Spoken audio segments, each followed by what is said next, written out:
Subscribe करें हमारे YouTube channel को और बेल आइकन को प्रेस करें हमारे लेटेस्ट वीडियोस को देखने के लिए।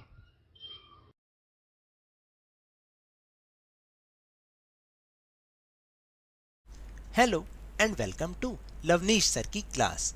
आज की ये शिक्षा निदेशालय राष्ट्रीय राजधानी क्षेत्र दिल्ली की वर्कशीट नंबर 88 जो कि कक्षा 9th के विद्यार्थियों के लिए है।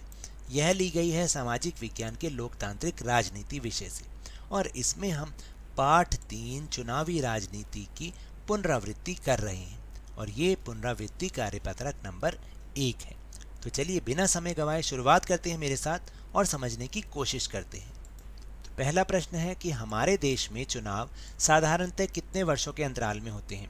2 वर्ष, 3 वर्ष, 4 वर्ष या 5 वर्ष? तो सही उत्तर है डी, 5 वर्ष। फिर है सांसद एमपी और विधायक एमएलए में कोई एक अंतर बताइए। देखिए, संसद के सदस्यों को सांसद कहते हैं जबकि विधानसभा के सदस्यों को विधायक कहते हैं। फिर तीसरा प्रश्न है कि एमएलए शब्द का विस्तारित रूप है, क्या है विस्तारित रूप? मेंबर ऑफ लेजिस्लेटिव असेंबली, निगम पार्षद, मेंबर ऑफ पार्लियामेंट या नौकरशाह? तो right answer is member of legislative assembly, विधायक। फिर इसके बाद है चौथा प्रश्न, लोकतंत्र में चुनावों की जरूरत क्यों होती है? देखिए, इसका उत्तर है कि लोकतंत्र में चुनाव की जरूरत इसलिए होती है क्योंकि चुनावों के द्वारा ही जनता अपने शासक खुद चुन सकती है। इसलिए ज्यादातर लोकतांत्रिक शासन व्यवस्थाओं में लोग अपने प्रतिनिधियों के माध्यम से ही शासन करते हैं।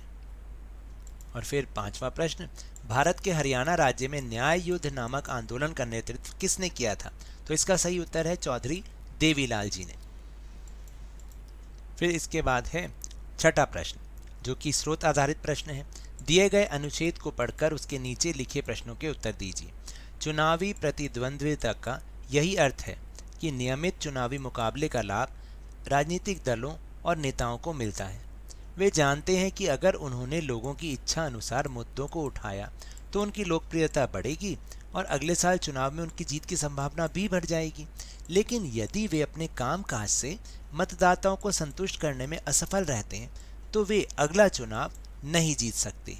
बहुत छोटा सा पैराग्राफ। अब प्रश्न, तो इसका पहला प्रश्न है कि नियमित चुनावी मुकाबले का क्या लाभ है? देखिए, नियमित चुनावी मुकाबले होने से नेता और राजनीतिक दल जनता के लिए अधिक से अधिक विकास कार्य करते हैं। और इसके बाद है, यदि जनता राजनीतिक दलों के काम से संतुष्ट नहीं होती तो इसका चुनाव परिणाम पर क्या प्रभाव पड़ सकता है? तो देखिए, यदि जनता राजनीतिक दलों के काम से संतुष्ट नहीं होती है तो वे अगला चुनाव नहीं जीत सकते। इसके बाद प्रश्न नंबर 7, चुनावों में मतदाता कई तरीकों से चुनाव करते हैं। कथन के समर्थन में कोई 3 उदाहरण लिखिए। तो देखिए, चुनाव में लोग कई तरीके से चुनाव करते हैं, जैसे कि उम्मीदवारों के आधार पर, यानी अपना पसंदीदा उम्मीदवार पहले देखते हैं, उसके आधार पर फिर उसको चुनते हैं, या राजनीतिक दलों के आधार पर।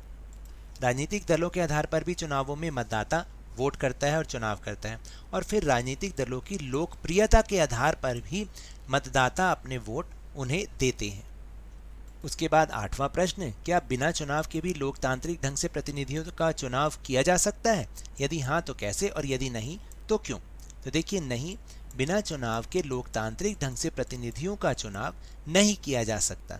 ऐसा इसलिए है क्योंकि यदि प्रतिनिधियों का चुनाव लोकतांत्रिक ढंग से नहीं किया जाएगा तो लोगों के बीच अपना प्रतिनिधि चुनने के लिए कोई आम सहमति तो बन ही नहीं पाएगी। इसलिए चुनाव की बहुत ज़्यादा ज़रूरत होती है।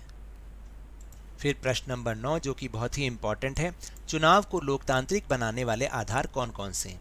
तो देखिए, चुनाव नियमित अंतराल पर होने चाहिए, सभी को एक समान वोट डालने का अधिकार भी होना चाहिए, चुनाव स्वतंत्र व निष्पक्ष होने चाहिए और जनता के सामने सही विकल्प होने चाहिए ताकि वे सही प्रतिनिधियों का चुनाव कर पाएं।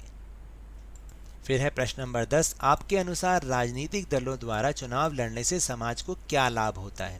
तो देखिए, राजनीतिक दलों द्वारा चुनाव लड़ने से समाज को बेहतर विकल्प मिलते हैं।